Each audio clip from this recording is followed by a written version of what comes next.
मित्रों नमस्कार, स्वागत है आपका अपने प्रिय कार्यक्रम के अंतर्गत। दिसंबर का महीना 2022, कैप्रिकॉर्न, जी हाँ, मकर राशि की बात कर रहे हैं, जिसके स्वामी हैं शनिदेव। शनिदेव, जी हाँ, सूर्य के इर्द गिर्द जितने भी ग्रह चक्कर लगा रहे हैं, तो शनि सबसे आखिरी नवग्रहों की अगर हम बात करें, हम प्लूटो यूरेनस की बात नहीं कर रहे। ऋषि पराशर ने उनको गिना ही नहीं। विषमोत्तरी दशा में शनि बस अंतिम, शनि के आगे उससे थोड़ा सा पीछे देवगुरु बृहस्पति। मकर राशि, सूर्यपुत्र शनि। उत्तराखाड़ा, श्रवण और धनिष्ठा, 3 नक्षत्रों का प्रभाव।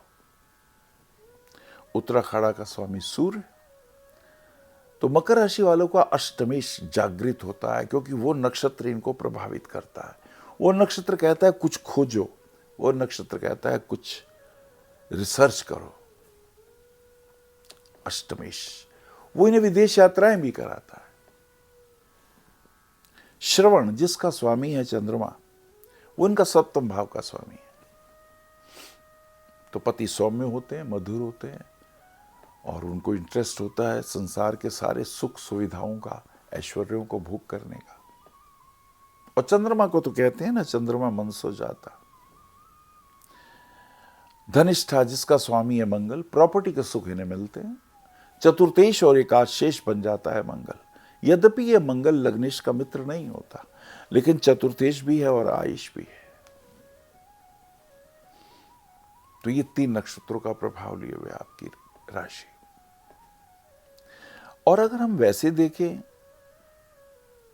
तो पृथ्वी तत्व प्रधान है, तो ऐसे जातक अक्सर शरीर का वजन थोड़ा ज्यादा हो जाता है अगर वो खाने पीने पे ध्यान ना दें तो।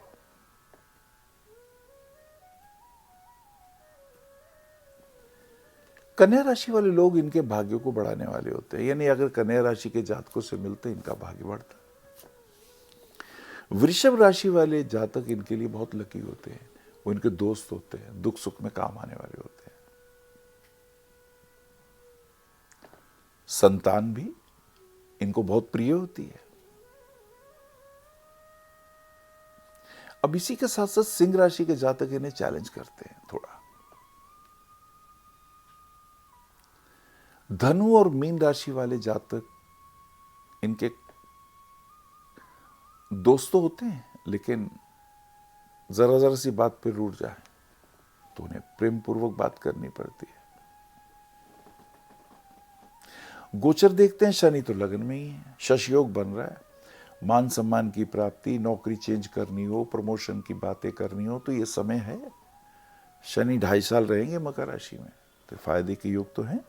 राहु केतु चतुर्थ और दशम में, एक महत्वपूर्ण बात है।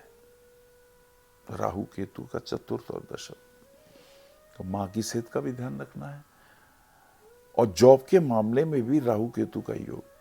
आप जॉब बदलने की तो सोच रहे हैं, और बदलने के योग बन भी सकते हैं। सूर्य बुध शुक्र का 11वें भाव में होना। शुक्र आपके राजयोग कारक प्लैनेट है, वो पंचमेश और दशमेश होकर है। आय स्थान पर है, तो आय की वृद्धि तो होगी। और मंगल पंचम भाव में देखते हैं तो निश्चित रूप से आय की वृद्धि के योग बनते हैं। अगर आप कोई बिजनेस भी करते हैं तो उसमें भी लाभ होगा। तो ये एक अद्भुत कॉम्बिनेशन बन गया आपका, शुक्र और बुध। बुध आपके 6ठे भाव के भी स्वामी है और भाग्येश भी है। परिवर्तन का तो सोचते हैं। गुरु चंद्रमा का योग 3रे भाव में है। 3रा भाव आके पराक्रम का, वहां गजकेसरी योग बना हुआ है, लेकिन गजकेसरी योग का आपको लाभ कम, आपके दोस्तों को ज्यादा है। आइए देखते हैं, ये स्थितियां तो बनी, गोचर की स्थिति भी देखी हमने। अब देखते हैं पहली दूसरी तीसरी तारीख की स्थिति क्या बनती है। पहली दूसरी तीसरी तारीख की अगर हम इस स्थिति पे गौर करें, तो दोस्तों के साथ, भाई बहन के साथ कहीं घूमने फिरने की योग, उनसे कहीं मुलाकात। 2, 3, 4 तारीख की बात करें, 2 को बुध का धनु राशि में प्रवेश हो जाता है। अब आपका भाग्येश और षष्ठेश धनु राशि में जा रहा है। सोच समझ के निर्णय लीजिएगा और खास करके शेयर मार्केट में रुपया मत लगाइएगा, कमोडिटी में रुपया मत लगाइएगा। 3, 4, 5 की बात कर लेते हैं। 3 की स्थिति, प्रॉपर्टी में अगर कहीं रुपया लगाने वाले हैं तो रुक जाइए, नुकसान हो सकता है। माँ के साथ प्रेम पूर्वक व्यवहार में रहिएगा। इलेक्ट्रॉनिक्स का उद्योग हो तो कुछ एक्सपोर्ट वगैरह के कार्यों में फायदे के योग दिखाई देते हैं। 4, 5, 6, 4 को वक्री मंगल मोक्षा एकादशी, मंगल वक्री हैं, अतः प्रॉपर्टी में डिस्प्यूट हो सकते हैं, कोर्ट कचहरी से बचना होगा। 5, 6, 7, 5 को शुक्र का धनु में प्रवेश, कुछ खर्चे वगैरह होंगे, शादी ब्याह में या कोई और मांगलिक कार्यों में धन का व्यय हो सकता है। 6, 7, 8, 6 तारीख की स्थिति देखते हैं। डिजाइनिंग के काम में, कपड़े के उद्योग में, अगर आप कलाकार हैं, आर्टिस्ट हैं, पेंटर हैं, एग्जीबिशन के लगाने का मूड है, फायदे के योग, मित्रों से सहयोग। 7, 8, 9 दत्तात्रेय जयंती, श्री सत्यनारायण व्रत। 8, 9, 10, 8 को मार्गशीर्ष मास की पूर्णिमा। पूर्णिमा को कुछ ना कुछ ध्यान, मेडिटेशन करिए, कोई अच्छी सी विल, अपनी इच्छा जो है उस पर थोड़ा ध्यान करिए। पूर्णिमा के दिन चंद्रमा को जल भी दीजिए, इच्छाएं पूर्ण होती हैं। 11, 12, 13, 9, 10, 11 गणेश चतुर्थी व्रत। थोड़ा हेल्थ का ध्यान रखिएगा, बाहर का खाना अवॉइड करिएगा। जल संबंधी उद्योग में थोड़े लाभ, नए मित्रों के सुझाव, नए आउटलेट खुलने की उम्मीद।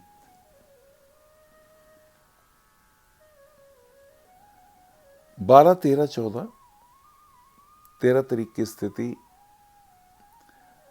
अगर आप राजनीति में हैं या आप IAS IPS से हैं तो कुछ नई जिम्मेदारियां, सोच समझ के निर्णय लीजिएगा। 13, 14, 15 और 16, 16 को सूर्य का धनु में प्रवेश हो जाता है, भाग्य अब साथ देने लगेगा। और शेयर मार्केट में अगर रुपया लगाते हैं तो उसमें फायदे के योग भी दिखाई देते हैं। अकाउंट्स के सेक्शन में भी कुछ फायदे की बातें होंगी। 17, 18, 19, 18 तारीख की स्थिति, ऑफिस के कार्यों में थोड़ी टेंशन। अपने सामान का ध्यान रखिए, कहीं चोरी ना हो जाए, कहीं मोबाइल वगैरह, बैग वगैरह कहीं छोड़ ना दें, इसका ध्यान रखिएगा। अगर आप वकील हैं या तो अपनी वाणी में संयम रखिएगा, एग्रेसिव एटीट्यूड नुकसानदेह हो सकता है। 19, 20, 21 सफला एकादशी और 20 तारीख की स्थिति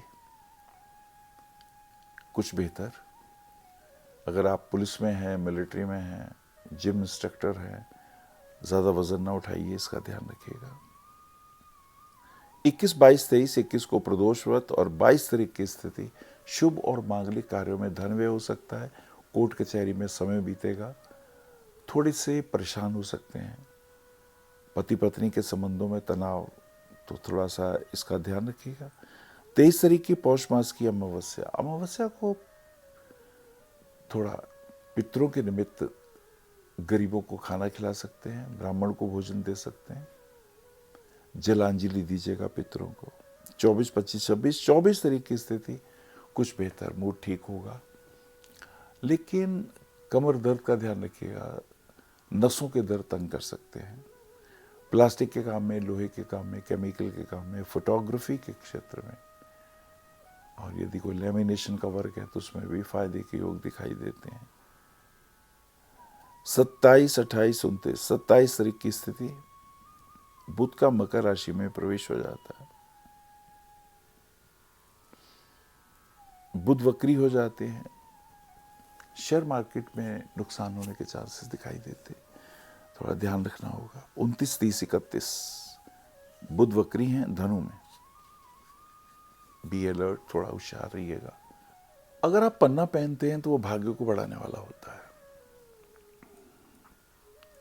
नीलम रत्न आप पहन सकते हैं, लेकिन नीलम की, शनि की एक राशि सेकंड हाउस मार्ग भाव में जाती है, तो उसे अवॉइड कर सकते हैं, लेकिन आप हीरा पहन सकते हैं। हीरा कम से कम 1 कैरेट का होना चाहिए, 50 सेंट से नीचे ना हो, उसे आप पहन सकते हैं। नहीं तो ओपल पहन लीजिएगा, 10 साढ़े 10 कैरेट का, वो आपके लिए बहुत अच्छा है। 18 मुखी रुद्राक्ष आपके लिए ज़बरदस्त है। बिजनेस में हो तो नंबर 1 हो बनाएगा, हेल्थ इश्यूज ठीक रखेगा। अगर आप कहीं राजनीति में हैं तो उसमें भी कमाल करेगा, शत्रु बाधा शांत कर देगा और तरक्की के नए आयाम जोड़ेगा। 16 मुखी रुद्राक्ष भी आपके लिए बहुत सुंदर रहेगा, नए संपर्क जोड़ेगा, व्यवसाय में उन्नति देगा। वास्तु टिप के पॉइंट ऑफ व्यू से अगर हम बात करें तो एक बहुत अच्छा सा उपाय आपके लिए, अगर शनिवार वाले दिन घोड़े की नाल मिल जाए तो उसकी आप अंगूठी बनवाइए, मिडिल फिंगर में शनिवार को पहन लीजिए। और यदि कभी रवि पुष्य नक्षत्र हो रविवार वाले दिन तो उस दिन पहन लीजिए, सोने पे सुहागा। ये एक आपके लिए अद्भुत आशीर्वाद होगा, इसको करिए, आपको लाभ पहुंचेगा। और शनिवार वाले दिन अगर शनि मंदिर में जाके आप भगवान शनिदेव के जहाँ दीपक जल रहा है वहाँ सरसों का तेल डाल देंगे तो बहुत से अरिष्ट अनिष्ट दूर होंगे। नमस्कार। आप आचार्य श्री अनिल वत्स जी के आध्यात्मिक प्रवचन, ध्यान व ज्योतिष संबंधी मासिक राशि फल फेसबुक, यूट्यूब, www.astroanilvats.com पर भी देख सकते हैं। For appointment, भविष्य कथन, Monday to Saturday, 11 a.m. to 6 p.m. BE 279, Street number 6, Harinagar, New Delhi 110064. Phone number 98917 39999 98181 89993 981 088 7002 886 000 6030. Website www.bhavishyakathan.com. Acharya Anil Vats @gmail.com.